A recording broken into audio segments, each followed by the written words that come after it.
Good afternoon and welcome to this event hosted by the School of International Service at American University.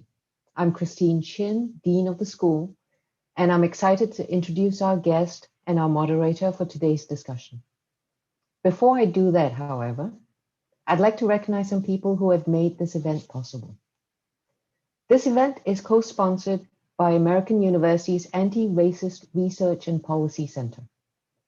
And I'm so very proud of our two-person leadership team at the center, Malini Ranganathan and Christine Platt, and the work that they're doing.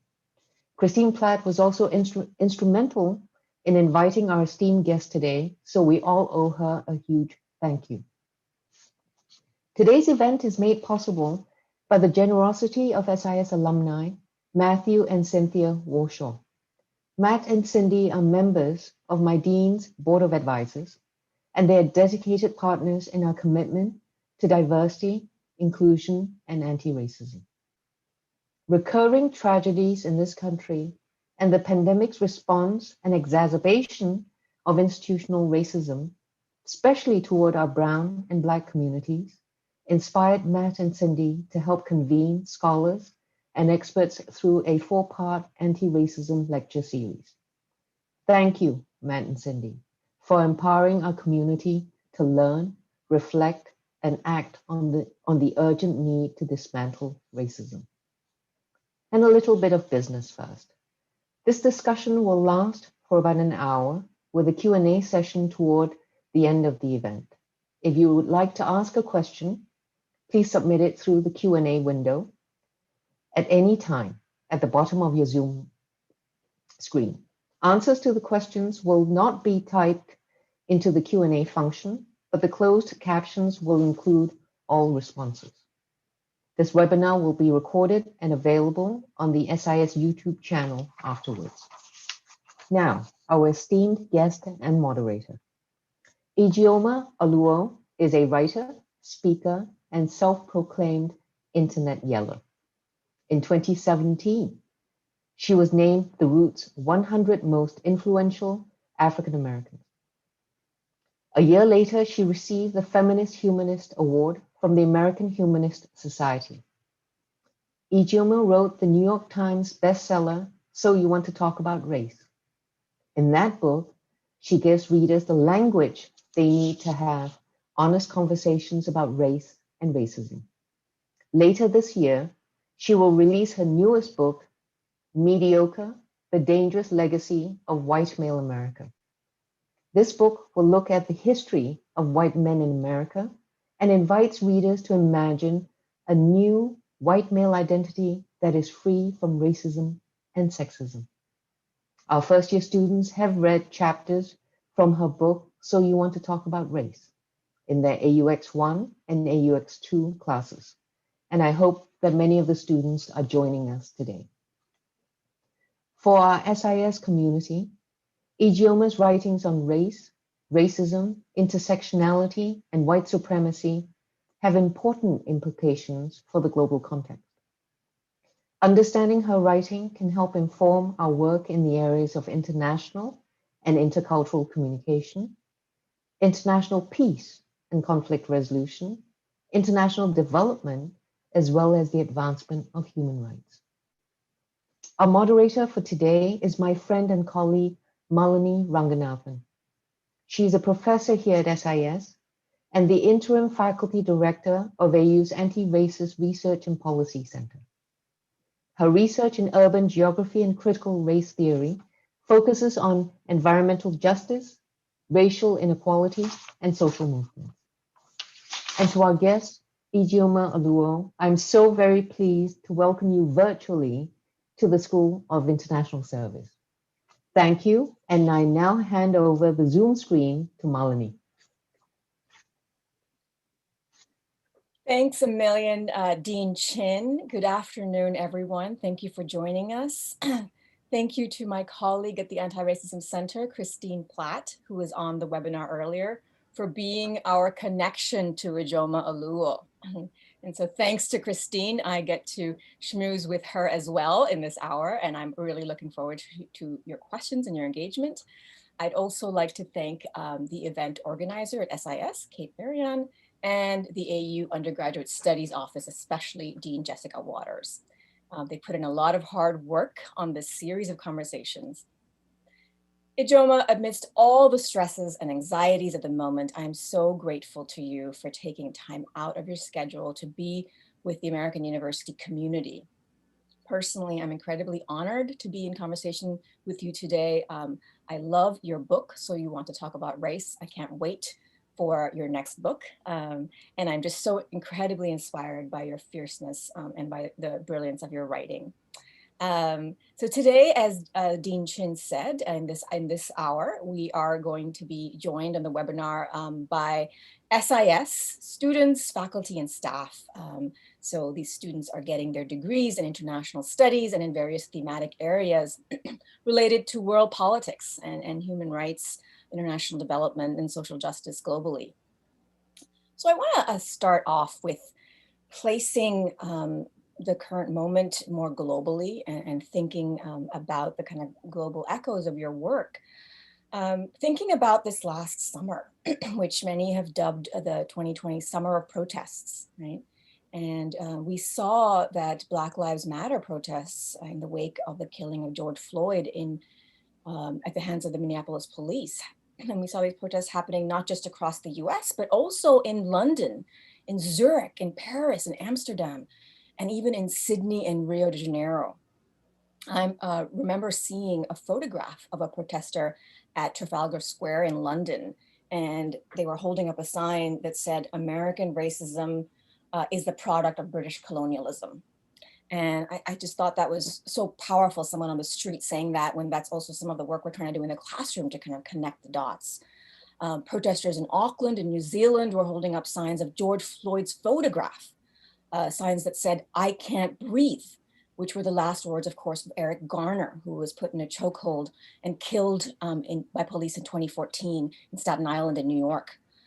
So I'm thinking about all these global solidarity protests. And I think one of the things that really moved me was seeing graffiti art on a bombed out building in Syria of George Floyd, and sort of the ways in which human empathy has been cultivated right across the world. So what do you think it is about the current moment that has prompted this kind of solidarity protests against racism and injustice around the world? Why now? And do you see this as a kind of tipping point, in particular for dismantling anti-Black racism? You know, I think that part of why we're seeing this as a worldwide phenomenon is I think that that the entire world is feeling similarly failed by our institutions, especially in this pandemic. And around the world, it has disproportionately, the failures of our institutions have disproportionately been felt by populations of color.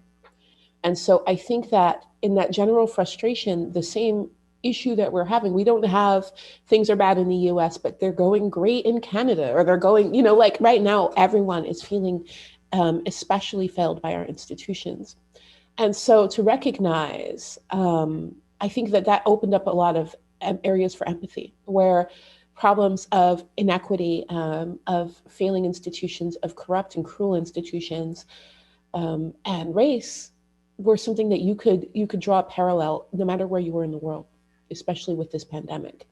And so I think that was part of it. But then also recognizing, I think that a lot of people were very inspired by the fact that at a time when everyone has been afraid to leave their homes, that so many Black Americans especially, but Americans of all races and ethnicities, would be willing to risk everything to go into the street and fight for their lives. And I think that that was something that people have been waiting to see in the United States, and they haven't seen in a long time. We have a long history of this sort of activism, but the persecution of activists in the 70s and 80s had really kind of silenced that sort of widespread.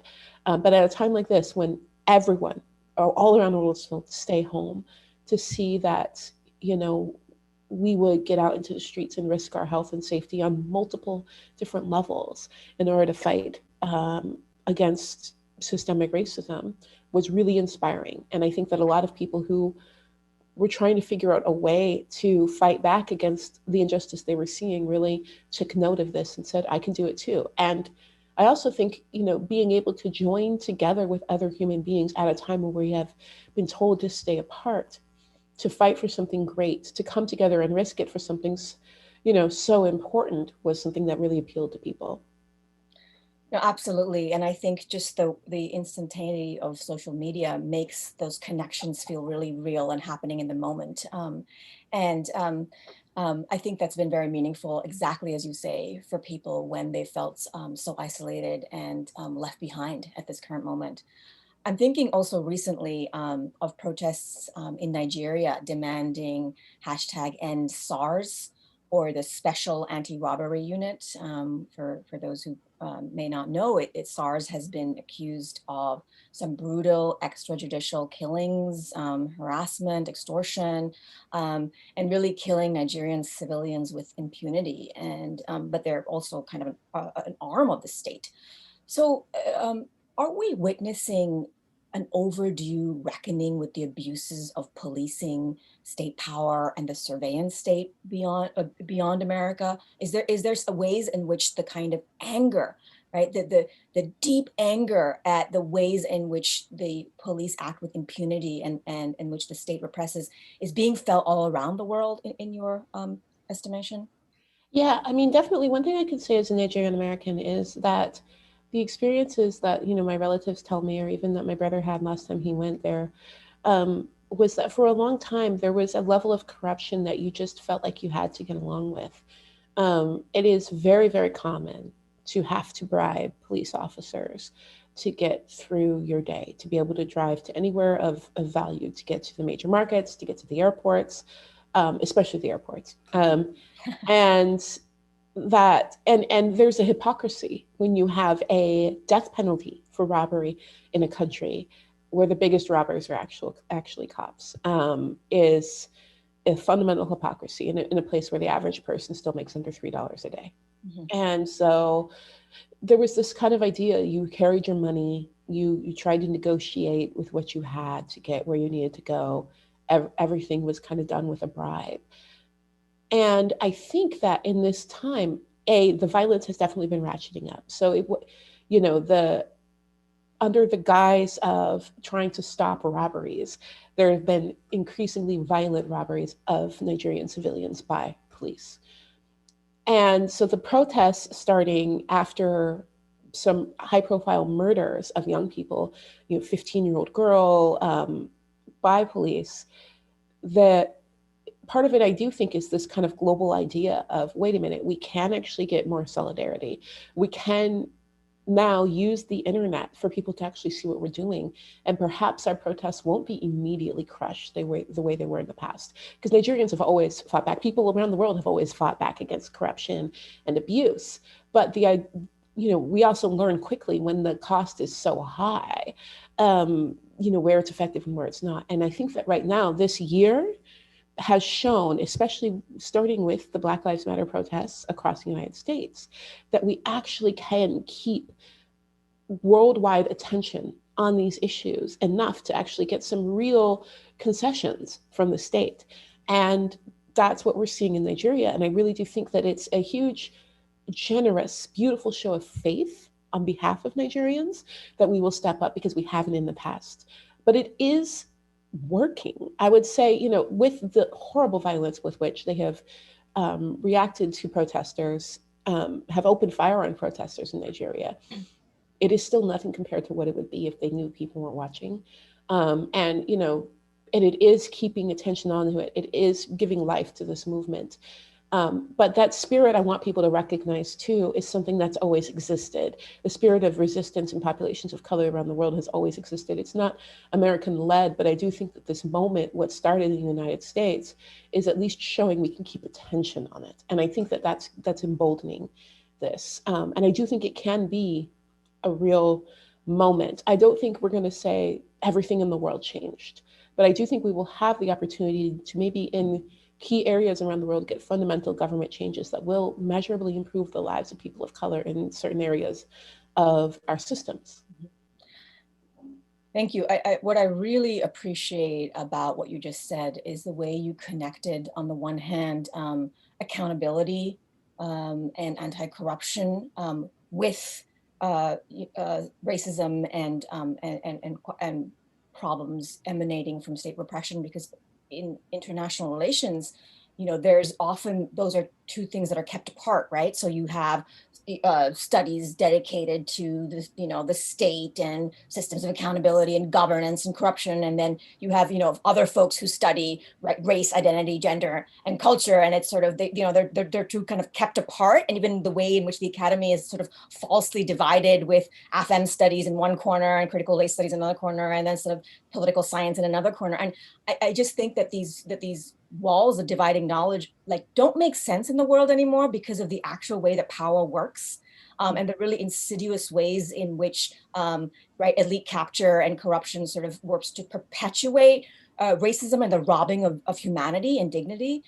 So I think there's so much we can learn also by looking at what Nigerian protesters are calling for, right, and applying that in some ways back home. I mean, we know the ways in which sort of experiments of American empire abroad also come back to roost in the U.S. in the forms of policing. So I just really like the way you talked about that just now, and that leads me to ask, colleagues of mine who study, for instance, Afro-Caribbean history and anti-colonial politics in the Caribbean, or who write about European colonialism in Africa and racial capitalism and the history in other parts of the world, have often said that sometimes when we talk about race and racism in the American Academy, there's a sort of American exceptionalism, like we kind of, everything is sort of rooted in either a black-white binary or a kind of a real sort of narrowing of the ways in which race is experienced. And I think there are obviously really important reasons for that. But as someone who writes rooted in America, but also has this sort of diasporic experience, what do you think scholars and authors of racism rooted in America can learn or might think differently about via a kind of global tour, right, through and global readings of empire and race beyond borders here?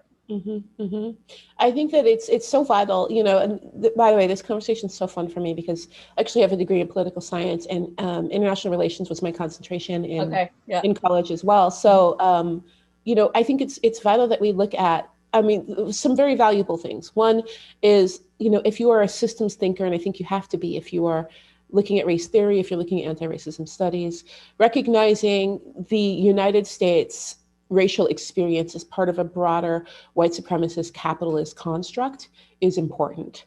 And it's vital too, especially because our economies are interconnected. So even if you were just looking at the United States and saying, I want to rid our country of white supremacy, you cannot do that without looking at what's happening internationally, as our businesses are connected.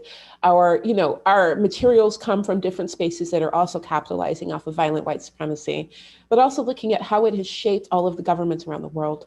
And so, as someone who kind of lives in this apex, right, in this intersection as a Nigerian American, what I often see is where we become divided because we can't see our shared histories of colonialism and white supremacy, and recognizing that, yes, the United States, it has its own narrative of incredibly violent racism, but it is the same, it has the same root source as colonialism throughout Africa, throughout many parts of Asia, and now the new colonialism of our economies throughout the entire world. And where we can join together is vital, but also we cannot effectively address systems of racial oppression without looking at our economies. And our economies are too interconnected to think that we can only look at a US standpoint and think that we can really make progress. And it is important that we know this, because there are dangerous movements out there that are seeking to really divide us and say,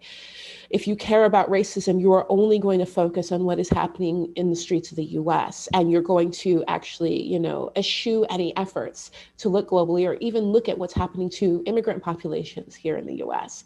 And we have to recognize that our liberation is tied together. and that there is absolutely no way we can really make progress on these issues otherwise. But also recognize that it is a system of oppression that weaves a lot of other oppressions into it. And so it can have different flavors. And so, where my family lives in Nigeria, what we have then is interethnic oppressions, and we have then the broader global exploitation of a Black country by a white majority. But the interethnic oppressions were also laid in place by colonialism. And a lot of people will say that's a Black on Black problem or something like that, without recognizing it too has its roots in violent white supremacy. And so where we recognize that, we can unravel it and learn. And I think that we can also look at what happens when you set up economies to extract. And what we see in the story of Nigeria and many other countries like it, the corruption that we see, the issues that we're seeing are what happens when you completely divorce people from the profits of their labor to an extreme. And when you build systems and infrastructure just to extract resources and not to ever replenish or build up a society, and when you divorce people from their communal and traditional ways of governing and putting together society. And we see echoes of that in the ways in which communities of color are treated in the United States as well, and the ways in which we simply seek to extract labor and resources while never actually investing in community and seeking to divorce people from traditional and communal ways of prosperity and growth. And if we want to look at that and say what's happening here, you can look at what's happening in many streets in Chicago and look at what's happening in Nigeria and see similar power structures at play. Yeah, that's so terrific. As an environmental scholar, I've part of my education has exposed me to the petroleum economy in Nigeria, right? And the extractive nature, as you rightly say, of global capitalism and the sort of shenanigans by fossil fuel companies, including the death of one of the activists who were protesting Shell Oil and other companies in Nigeria, Ken Saro-Wiwa, right? So there's some really, so then you have Texas not that far away from Nigeria, right? And the kinds of problems that Black and brown people are facing because of environmental racism in Texas is actually in some really fascinating ways interconnected with what activists in Nigeria are fighting for, right? Against the petroleum and fossil fuel economy and climate change. And so the ways that you connected sort of capitalism extraction and environmental justice implicitly in your comment really spoke to my heart right there. So thank you for that. One of my favorite aspects of your book, So You Want to Talk About Race, is how you disabuse your readers of the fallacy that racism can simply be defined by individual intents or acts, right? And you talk about how there's this notion that, right, you're either a member of the Klan or you're a good person and there's nothing in between. You said that in your public speaking. And I like that because it's such a simple way of communicating like the fallacy of that. So that's also comes through very much in your book. But at the same time, you don't let your readers off the hook, right? In terms of their responsibility for calling out and working to bring down systemic racism, not to mention check their own privilege. So I wanted to read, by the way, how does it sound when someone reads back your words to you? It's better than when I have to read it. Yeah, it must be sort of nice, right? Because it comes out in a different voice. But I wanted to give our audience a flavor of how you do this, because in my reading, this is one of the books that most clearly and forcefully ties together the importance of connecting, individual responsibility or an act of racism and anti-racism with more systemic and structural acts. And I think you just do that so nicely. And I'm sure our listeners today who are reading your book also have picked up on that. So this is on page 35, 36. The more practice you have at tying individual racism to the system that gives it power, the more you will be able to see all the ways in which you can make a difference. Yes, you can demand that the teacher shouting racial slurs at Hispanic kids should be fired, but you can also ask what that school's suspension rate for Hispanic kids is and how many teachers of color they have on staff. and ask that their policies be reviewed and reformed. And then a little bit later, you say, when we look at racism as a system, it becomes much larger and more complicated than it seemed before, but there's also more opportunity to address the various parts of it. And I just think that the ways you give specific examples there, but also at the end of your book, where you kind of really delineate, like, here's what you can do that is more structural in its impact. And I love that. And I wondered, how have your readers, your listeners, your fans been receptive to that connecting of the dots you do between individual actions and systemic racism? Have they found that sort of opening up in terms of possibilities for them? Yeah, that's been one of the fun parts is I get these emails from people saying, I get it. Like, I read your book and maybe they don't get everything, but I realized I'm on the board for this thing and I can bring up this issue, or I have this money and I can put this money towards this effort. And recognizing that there are things that you can be doing, that it's not about hand wringing. It's not about who can express the most sympathy for an issue, that there are actions that you can take. I like it when people feel empowered about this, and we have to. I think that it is not an accident that we don't immediately recognize the power we have in systems. That's how the systems keep running, is by making it seem like they do all the work and we can't actually impact them. And so educating people on like the things that we can actually do with our systems is vital. And so, yeah, that's the most fun for me, is people will tell me, as a family, we got together and did this. As a church, we got together and we started putting money towards this, or started, talking with our schools. And that's really vital for me, because where it, ends just with conversation, we didn't actually do something. And so where people can find action, it matters. And I want people to understand that our systems give us a ton of opportunity to really create change. But the narrative is the opposite. The narrative is that the systems are magic and we can't touch them, and they have always existed and will always exist, and not people built these and we are people and we can change them. Mm-hmm. Mm-hmm. Yeah, that's very powerful. Thank you. I really enjoyed the chapter on the model minority myth, Ijeoma, because it really speaks to my own identity as a South Asian woman, as an Indian American. And as you point out, Asians are really heterogeneous grouping in terms of class, race, ethnicity, profession, right?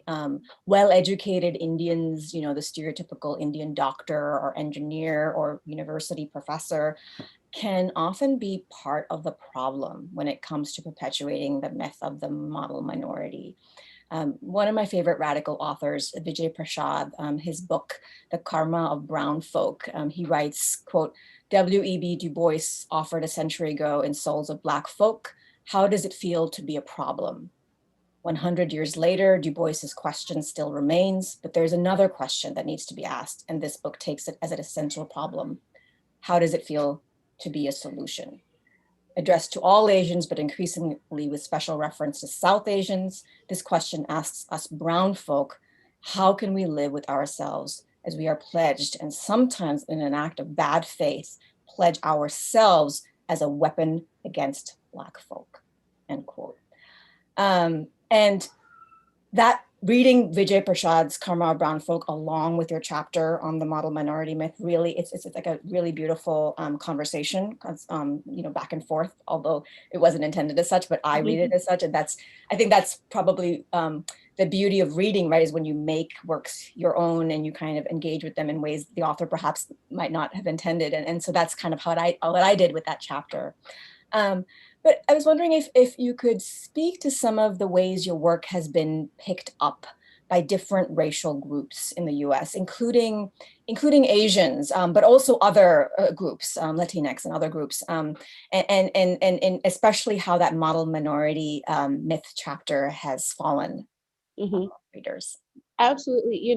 I hear more about that chapter than probably any other chapter in the book. Really interesting. Yes, I'm so glad it's in there. I hear probably every couple of weeks, if not at least once a week, from a different Asian person in America who just wants to tell me their feelings and thoughts around that chapter. I think that what struck me is how surprised many people are to find the chapter in there, because so often we leave that discussion out of our discussions on race in America. Mhm. And honestly, it's even the chapter in the beginning I had left out of my outline. And when I sat down to write and I realized I hadn't put in there, I was like, oh, so embarrassed, you know.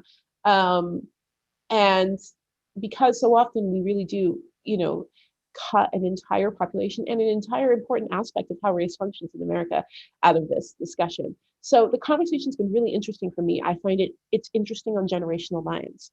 So for younger Asian people in America, younger Asian Americans, I think that right now, with all of the current discussion around race, there's a lot of question of where do I fit in? Where do I fit in this?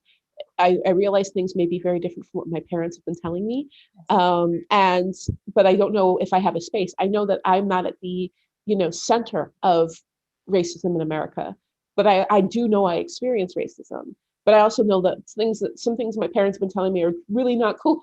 And so where is my space? Where do I work? Where am I an ally? Where do I get to talk about my own grievances? And so a lot of people came to this chapter and were like, wow, this is maybe the first time that some younger people are getting some context to why things are the way they are, which to me is heartbreaking, honestly, and it's not because there haven't been, of course, amazing Asian scholars on issues of race and the Malay minority myth. Like this is definitely something that, theorists like Suzuki have been working on for a long time, but it's simply because of how easily silenced because of the myth entire populations, entire works of academia have been. So that chapter, I find people reach out a lot. What interests me, what's funny is, as a Nigerian American, is how easily a lot of this can apply to parts of the African diaspora as well, especially I would say people from the islands and African immigrants, because it is a somewhat similar story in that you know, um, we have an entire population whose story is really built in part out of extreme exploitation and hardship. But then another part where if you came from, say, Nigeria, you came because you had the money, the education, you had all of these things set up. And what does it mean to have this story that you are different and that your path to success lies in separating yourself from these people that have been identified by white supremacy as less than?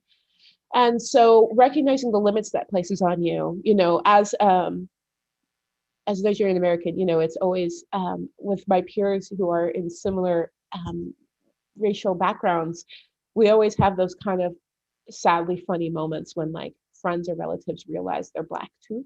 Like, you're Black as well, and we get these posts. I can't believe what happened to me. Like, oh, you can't believe it? Well, I could have told you what was going to happen to you. And I think that, I am seeing people who realize like, oh, okay, I do have a space in this. Yes, I am legitimately being harmed by white supremacy, and playing into these narratives not only harms me on a personal level, on a psychological level, it also harms me collectively and extends the life of white supremacy. And we have to always question in a white supremacist world, the things that supposedly seem easy for us, because if it's easy by design. And that's the space that someone is determined, we can do the least harm to the system. And we always should challenge that where we can. But I also would say on a personal level, I have extreme empathy because I also understand that for many people who fall into this myth who are immigrants, there is an immigrant experience that often competes with the experience of being a racialized person in a country, where you're really picking your priorities of what is the thing that's coming for me. Is it my accent? Is it my, ability to speak the language? Is it my paperwork, or is it the color of my skin? Is it the texture of my hair? And what priorities may be, the time it takes to maybe get over that collective, the trauma of xenophobia and wrap your head around the xenophobia in the US, to then say, oh, there's this whole other layer of racism that will stay. Even if I were to say perfect the accent and do all these things, there's this whole other system. And in what I've been told will help me with this part actually strengthens and extends the racism and white supremacy part. And that's where I think I really do have empathy, because I know that the narratives that are given to entire populations of color, especially non-Black populations, are the only way to overcome the xenophobia of the US are to act in this particular way to mimic this whiteness. Like this proximity to whiteness, like embrace this proximity to whiteness while you can, as you can. Exactly. Yes. Exactly. Yeah. And then you realize once you've really perfected that, you're still a person of color, right? Like End that's of the that day. double whammy that will hit you in the end. And so I do have empathy for that, sympathy for that, because it is a intentional narrative place. It's not a narrative that comes from communities of color, but we have to break free of it. And what I always try to tell young people, by the way, if any young people are watching this who are in this situation, is that sometimes you have to live your parents' dream in a way that they never imagined. And the freedom that they wanted for you is conditioned by their life experience.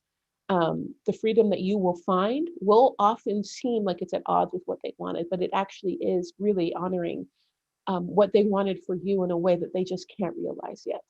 And that you have to find that and recognize that all of us, our definition of freedom is conditioned by the situation that we are in, and that our parents often fight to give us freedom, and not realizing that that freedom is going to open up our definitions and open up our viewpoints in a way where it may pull us in a direction that seems like it runs counter to what they wanted, but that's only because they can see a more limited picture, and then we can. And so, I just want people to recognize that it is important. It's important for us, and it's important for them, that they recognize that we can have our own definitions of freedom, and we can meet it, because they need to see what that looks like as well.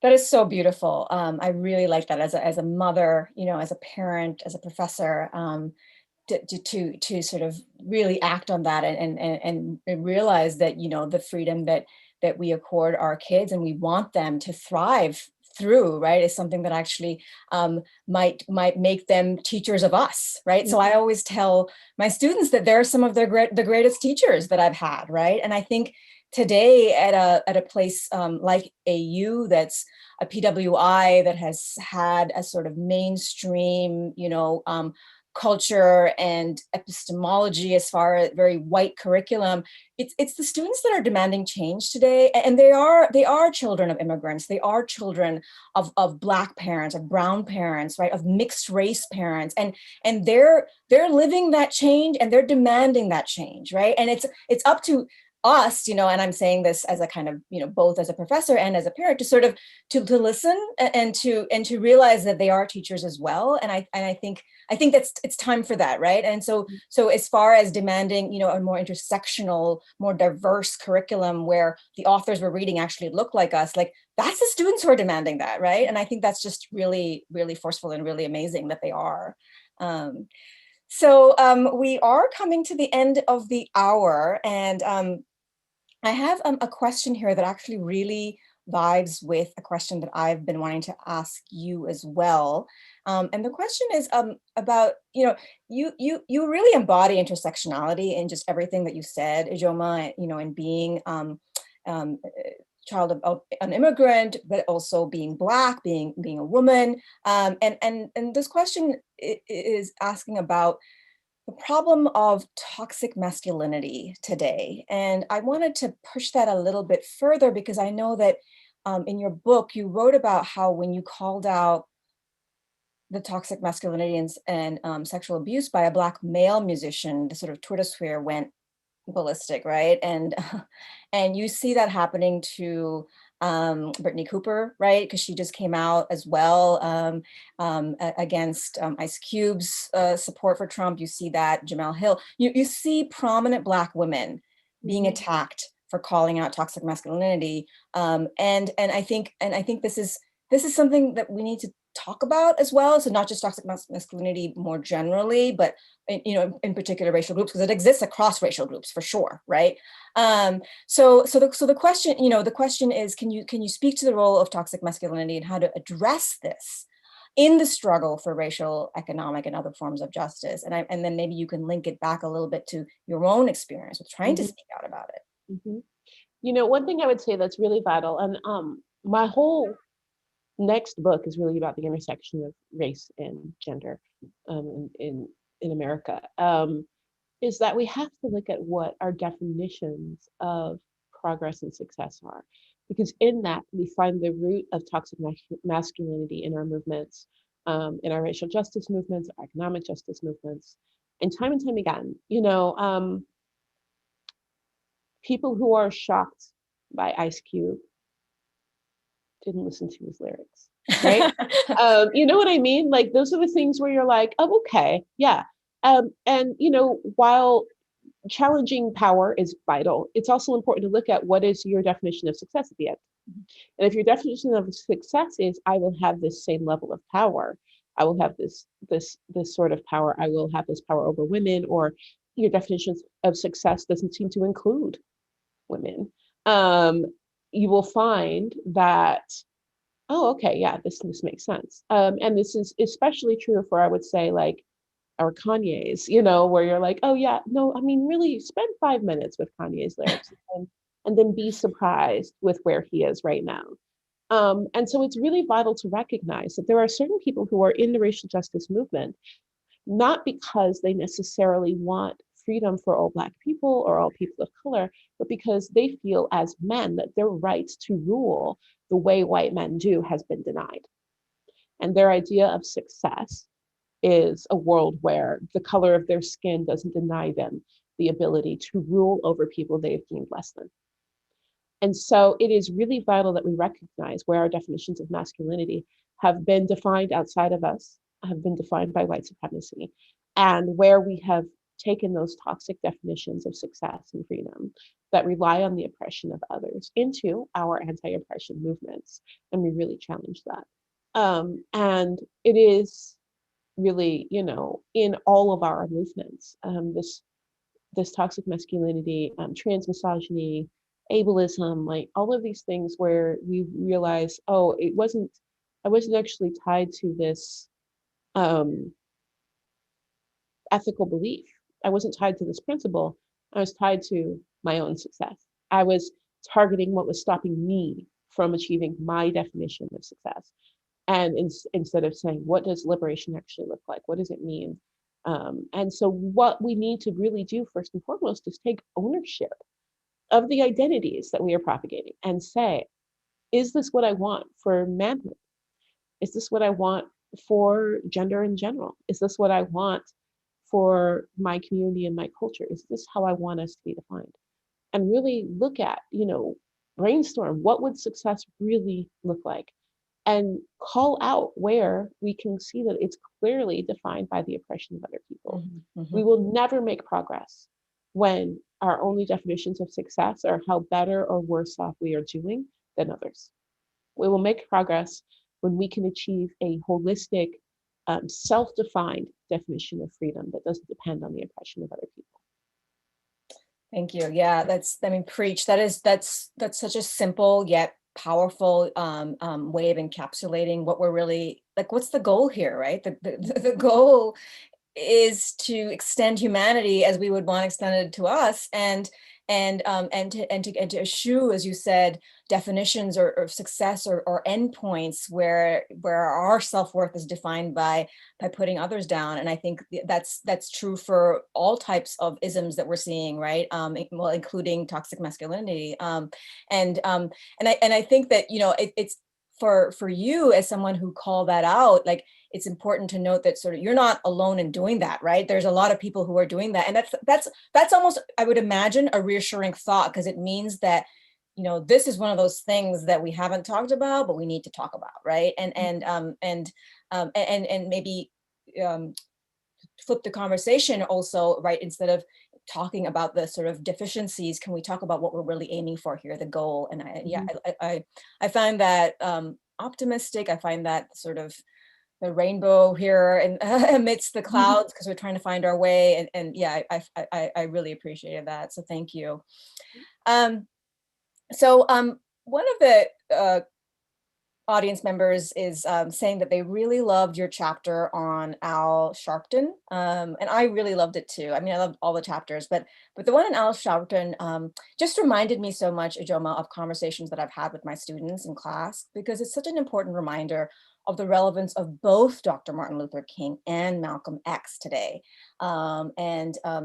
Young people are really kind of reclaiming and recuperating the Malcolm X that might never have been taught to them, right? I mean, often the nonviolent, sanitized, whitened, peace-loving Dr. King is taught in schools, but the more militant Malcolm X, who called out, by the way, right, the insidious interconnection between capitalism and empire, right, in his work, just like King did. But the more militant Malcolm X is not, and students themselves have noted that if you actually read both of them, that is Dr. King and Malcolm X side by side, they were much more similar than they are made out to be, right? They are made out to be in the kind of education systems. So do you think that there's a reappraisal today that that's happening where both these thinkers and activists can and should be read together for an anti-racist politics in the US and beyond? Yeah, I think it's necessary. I think that unfortunately where I'm seeing it is in people who already show genuine interest in knowing the real truth. And it's not necessarily something that's really being taught like in primary and secondary schools, where I think it really needs to be done. Because that's really where most of that narrative is kind of shoved down your throats. But I've seen it all the way up. I've been in Ivy League classrooms and watched them push this Malcolm Martin dichotomy, this really false dichotomy. The truth is that Malcolm and Martin themselves knew what they had in common and highly respected each other. And not only does this narrative, of course, erase the important work that Malcolm X did, but it also really undermines how truly revolutionary Martin Luther King was in his lifetime. A revolutionary spirit that got him that ended up with him being murdered. We forget that. What an incredible threat to the system he was, and how directly aimed at our systems he was.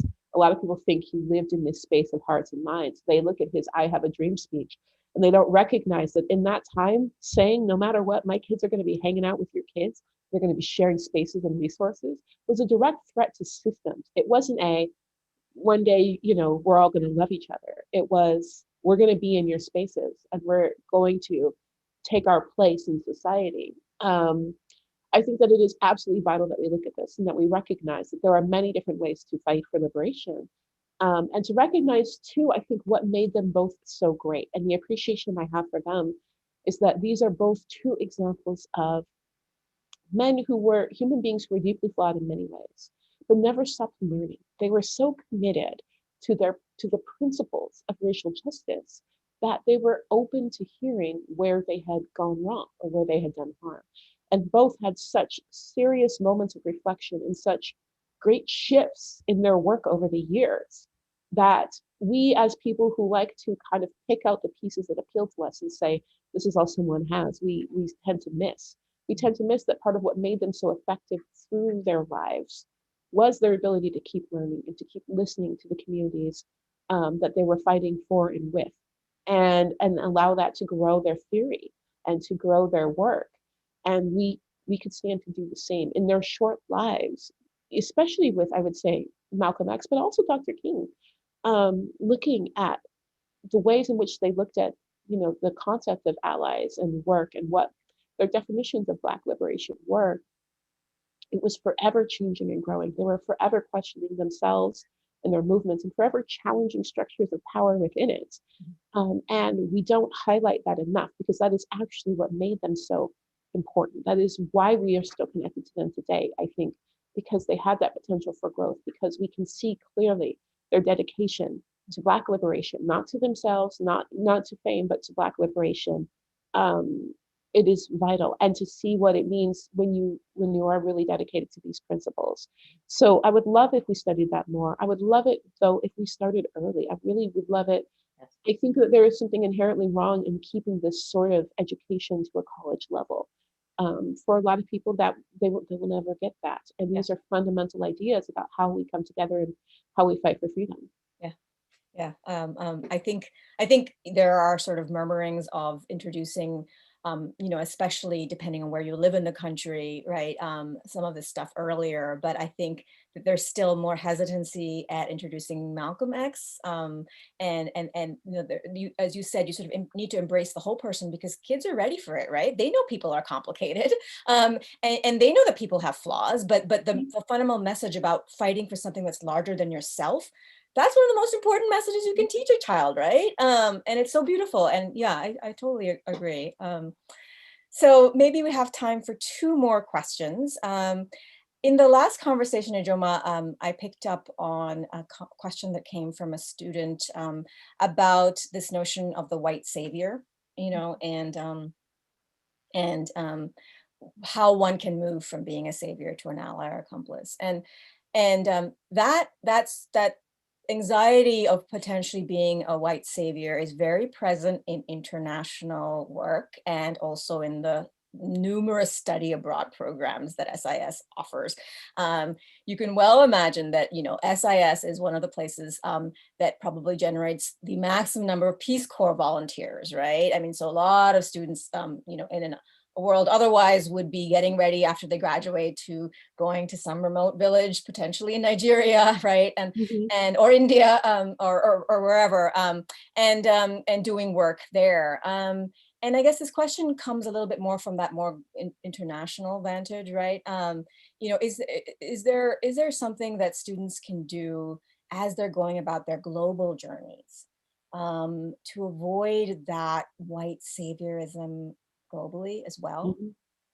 Yeah, I would say that what is really important is to make sure that what you are doing is asked for by the people most impacted by these systems of oppression. So it's very easy to say, I'm going to go show up in this place that needs money and I'm going to, you know, give money, or I'm going to show up and dig a well, right? And not asking, okay, if I were to ask the people here, say, what is the number one thing that I have these resources, these skills, what would you do with them?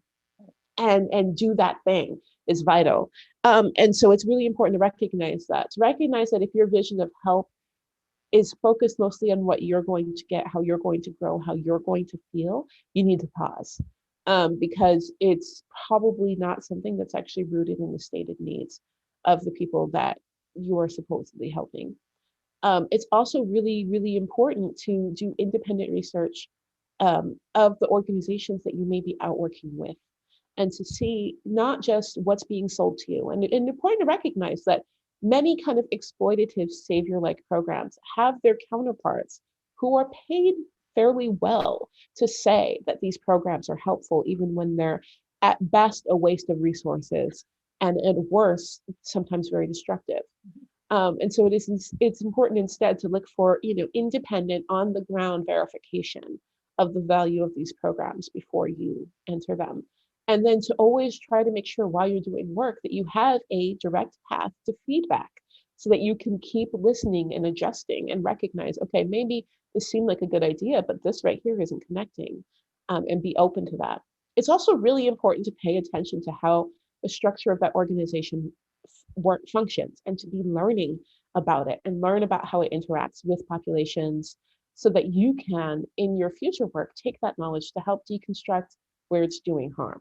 You know, really study that. Don't go there and be like, it was great, I didn't see any problems. Study the system, study the interactions, study the access points, who has access to those resources, who doesn't, who's typically communicated with, who isn't, and take that knowledge. And when you're trying to deconstruct systems, or even just look at how we relate to populations, even in the United States, who are impacted by social issues, look and say, are we functioning in the same way? Where do we have areas for leverage or change? You know, really look at it for, if I was to look for the harm, you know, really look for the harm. I know that seems like a negative way to look at it, but you need to be looking for the harm, because if you can, you need to undo it. And where you can't undo it, you need to be aware so that when you have the power and opportunity to, you can make real change. Thank you. Yeah, I always tell my students who are going off to the Peace Corps, that's, you know, that's great. You know, go to the Peace Corps for a few years, but also study the history of the Peace Corps. Like, why did it come about in the first place, right? Because that sort of meta and critical analysis, self-reflexive analysis, shouldn't be a cause for paralysis, but should also propel you to do your work in a more meaningful, humble, right, and actually effective way. So I think there's a possibility of doing both, right, of being critically self-reflexive and doing work. So this last question, it's a sort of disarmingly simple, but I think I know where it's coming from. And the person asks, to bring an end to systemic racism, do we need everybody on board? No. Right. No, we really don't. And in fact, I think the idea that we do is one of the most kind of stultifying, ideas. It really is built to slow us down and make us feel like we can't do anything. No, absolutely we don't, because what we need to do is change the system. Everyone wasn't on board with white supremacy, and yet it got implemented, right? Like, you don't have to be, if we didn't have to all be on board for that, we don't have to all be on board for its dismantling. It's important that we do the work. And the truth is that plenty of people will be brought along when the systems change, because a lot of people, they're tied to white supremacy is more they're tied to the system. A lot of people of all races and ethnicities are being actively harmed by this system of white supremacist capitalism. But it's all they have. And so they're willing to fight for it. Moving and changing the system and deconstructing that can in some ways open up people to be supportive if it's continued destruction in ways in which they can't right now. We absolutely just have to do the work and let people catch up on their own time. There are some people, of course, that we need to work with. There are some people that we need to bring it on, but look and say, what are the barriers to real progress here? And the barriers are not your uncle at Thanksgiving still thinks that racism doesn't exist. The barriers are that you don't have the funds to put into these programs, that we haven't been able to reimagine our education system as something that doesn't promote white supremacy, right? And so start doing that work. And then there are plenty of people who think they can't survive in a different system who will find out they can. Well, thank you so much, Ijeoma. This was a remarkable conversation, and your ability to go from the previous one, where you were chatting with your friend Christine, but focusing a lot on sort of the challenges of teaching this and within an American context, but then to extend beyond the US and to talk about some global implications and echoes has just been really, really wonderful. And for those who missed the previous conversation where Ijeoma did talk about her forthcoming book, Mediocre, The Dangerous Legacy of White Male America, please stay tuned for the recording of that, because she does mention specific examples and why she wrote about them and the research she went into to write her forthcoming book. So that's all in the previous session, and I'm sure the recording will be made available soon, not to mention the book, which will be out in about a month's time, correct, Ijeoma? So very exciting. I will enjoy reading that, I'm sure, as will many others. So thank you all for joining this session, and we will close now with an announcement of some future SIS programming. I want to thank you once again so much. I know you have another session to get ready for in the afternoon, so I do want to let you go, but I'm extremely honored to have had this conversation, and please stay well and stay safe. Thank you, Ijeoma.